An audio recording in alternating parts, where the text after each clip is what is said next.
American people are not stupid. They do know exactly what this administration is doing. It's a scientific fact that men are different from women. This racial politics is a totally rigged game. They're going to steal stuff. They're going to burn down cities until they get any pushback whatsoever. We are not going to let them bully us. Good. We are not going to let them intimidate us. LGBT activists are never going to stop until we are all wearing the rainbow flag. They have no way to win in the battle of ideas, so they're going to bully every person who does not agree with their ridiculous ideological fantasies.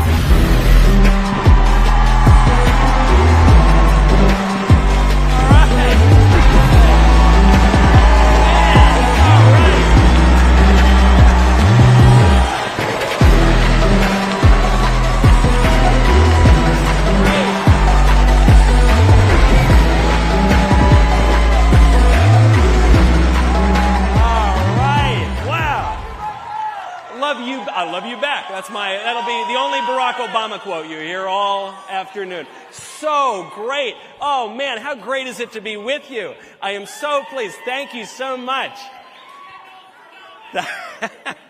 Thank you so much for coming out. This is one of my absolute favorite events of the year. I love being with TPUSA. It is so great.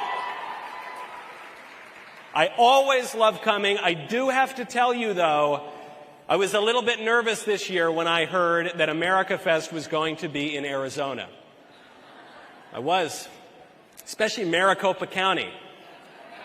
Yeah. But then I was very relieved to find out that the people who run the airports are not the same people as the ones who run the elections. That was a big relief. Could you imagine? We'd all still be waiting in line right now. That'd be horrible. That was very good news. Now, the even better news was that the cops locked up that cross-dressing nuclear energy guy last week. Yeah, so we didn't even have to worry about our luggage getting stolen. The timing was really, really terrific. I want to thank Charlie for having me. I want to thank the Daily Wire for giving me the day off. But do you know who else I want to thank? I want to thank Elon Musk. Yeah. And I don't just want to thank Elon for buying Twitter, and I don't just want to thank him for letting the conservatives come back to Twitter and getting rid of the shadow banning and exposing all of that corruption. I specifically want to thank Elon Musk for banning all those liberals last week. It's great. It's great. I loved it. I want to see a lot more of it. I do. And I know we're not supposed to say that. I know. You know what we're supposed to say. The liberals and the squishes, they want us to say that what Elon did was a terrible attack on free speech. Oh, it was awful.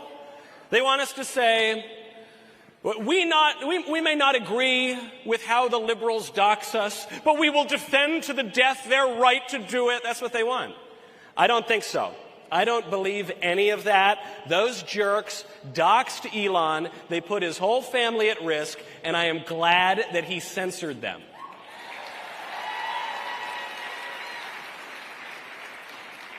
My only problem with the whole affair is that Elon did not censor the libs enough. You know, he was only ever going to suspend them for a few days anyway, and then he ended up lifting those suspensions almost immediately, per the results of a Twitter poll. Elon has said, and he's said this for weeks now as he makes the new policies based on Twitter poll, he said 4 words: Vox populi, vox Dei.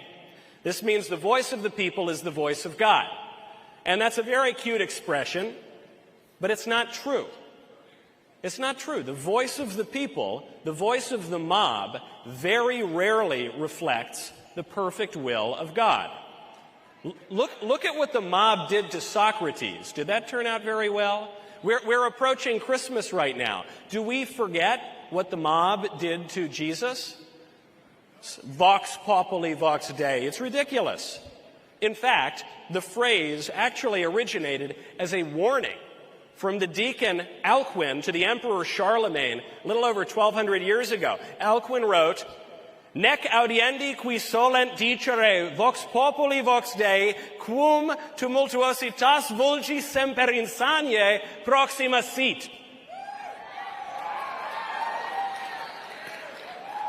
I love that at TPUSA, a giant Latin sentence can get a round of applause.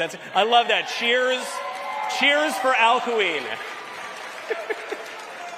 You know what it means? It means those people should not be listened to who keep saying that the voice of the people is the voice of God, since the riotousness of the crowd is always very close to madness. Unfortunately, in recent years, really since the 14th century, and especially since the turn of the 18th century, people have repeated that phrase not to mock it, but to affirm it, as though it were true. Today, very many people believe that the voice of the people is the voice of God. The wise men who built our civilization and our country knew better. They understood that the mob should not, in fact, be given whatever it happens to be shouting for at any given moment.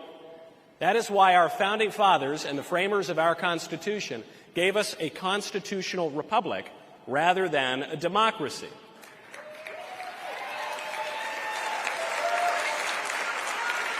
That's why the framers warned their fellow countrymen so passionately about the dangers of democracy and mob rule.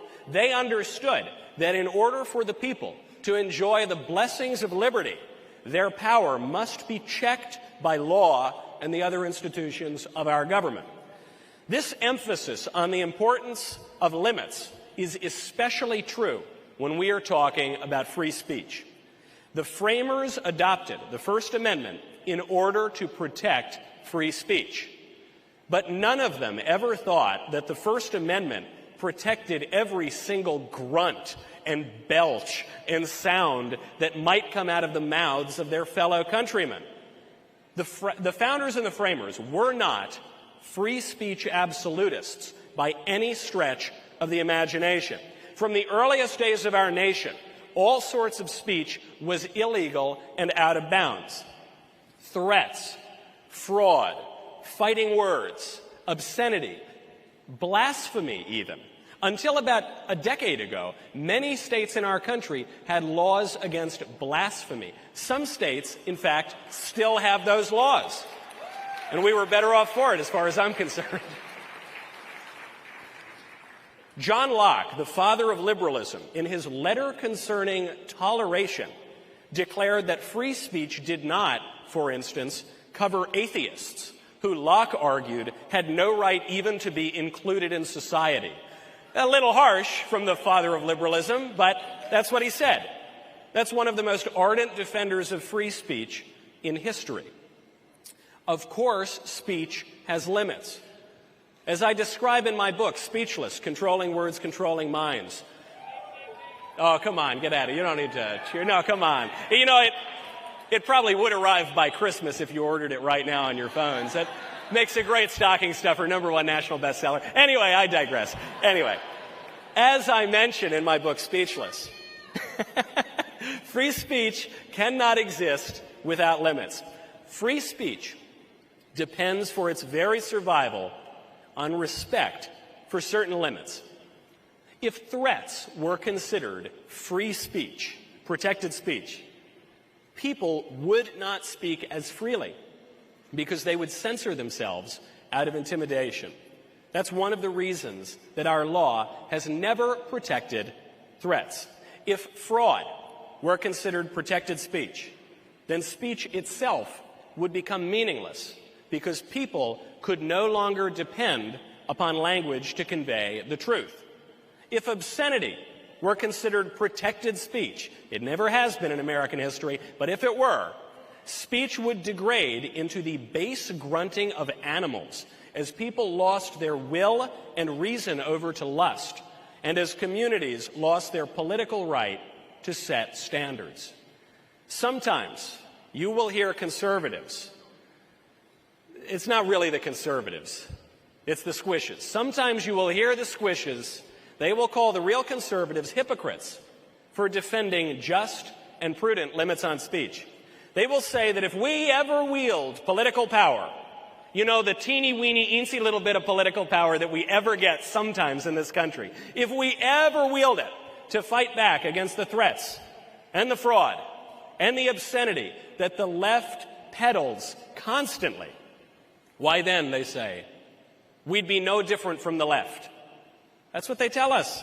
If you cannot know that some things are better than other things, if you cannot confidently say, for instance, that to bake a pie for a widow is better than kicking a baby in the head, I don't know. If you cannot say there is nothing that is better than any other thing, if you cannot state for certain that some things are objectively true and settled and not really up for debate, then you are not capable of self-government.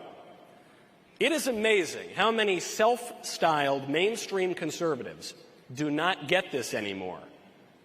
You know the ones I'm talking about. The kind of people who wax nostalgic for the bygone halcyon days of William F. Buckley Jr., when all the conservatives were really nice and anodyne, and they never made any threats or anything, never did anything in politics. I wonder, have these people ever read William F. Buckley Jr.? Are they remembering a time that actually existed? They say that nostalgia is history after a few drinks. We do not need to tolerate leftists bullying and intimidating and doxing us. We do not need to tolerate the lies and the fraud constantly being peddled by the liberal establishment. We do not need to tolerate it, and we should not tolerate it. We should not. There is nothing hypocritical about encouraging good things and discouraging bad things. That is called common sense. That is called protecting our community. That is called politics, and it is long past time that conservatives started doing that again. Thank you very much. Thank you very much. Now we're on a very, very strict clock here. They will pull a cane out and yank me off of the stage if I go 2 seconds over my limit. But we still have about 5 minutes here. I have been told I can hear from all of you in a Q&A. We have microphones throughout this vast auditorium. If anybody has a question, jump up now, ask your question. We have a rule over at the Daily Wire, which I hate. Well, I love the Daily Wire, but I hate this rule. The rule is, if you disagree with me, you get to cut to the front of the line. I think if you disagree with me, you should be sent to Guantanamo Bay. They disagree, and they write the checks, so okay, that's the rule. If you disagree, you can cut to the front of the line. Do we have some questions? Hi, Michael. It's great to see you again. I have a question about relationship advice. Okay, suppose that there's a girl you like, and you liked her for a year, and then only recently you found out she got a boyfriend. Should you give up on her, or should you try to ask her out anyways? Great question. Great to see you again. My friend, just because there is a goalie does not mean that you cannot score.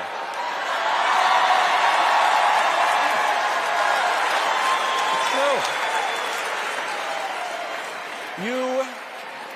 This girl that you like, she's not married yet. She's dating some guy. That's okay. You know what I call that? I call that a challenge. Now maybe, you try, it doesn't work out. There's plenty of other fish in the sea. But there's no reason you can't try. Great question.